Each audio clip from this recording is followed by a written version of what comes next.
Lejliet jum il-ħelsien, il-Prim Ministru Joseph Muscat tkellem dwar il-kunċett ta' ħelsien u r-relevanza tiegħu fis-snin tal-lum. Hawn poġġa żewġ sfidi importanti quddiem il-poplu Malti, żewġ sfidi marbuta ma' tneħħija ta' preġudizzji.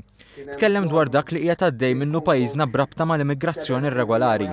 Huwa qal li sistema ta' detenzjoni hija meħtieġa, madankollu din m'għandix tkun skuża li nċaħdu lill-istess persuni mid-drittijiet bażiċi tagħhom. Id-dinjità ma tfissirx issalva bniedem minħal il-mewt u titfaw f'gaġġa.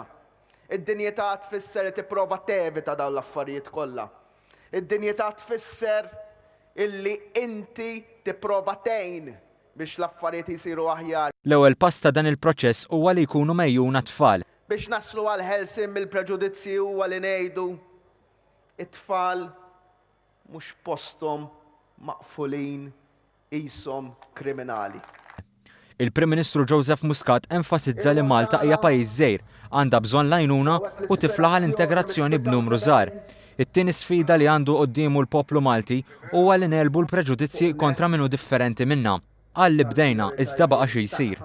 Illi rridu nirrealizzaw kif diġà qegħdin nirrealizzaw ħafna ma fadlilna x'namlu.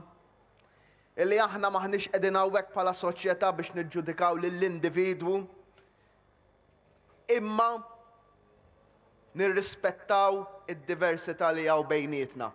Il-Prim Ministru fisser kif ħadd m'għandu dritt jindaħal f'ħajja ħadd ieħor u ġab l-eżempju ta' familji li jinvolvu ġenitur wieħed, oħrajn jinsabu bla tfal jew bla ġenituri, filwaqt li familji oħra huma magħmula minn żewġ nisa jew żewġ tirġiel. Huwa sostna li hemm bżonn li mmexxu l quddiem l-Unjoni Ċivili billi nimxu b'qalbna u b'moħħna.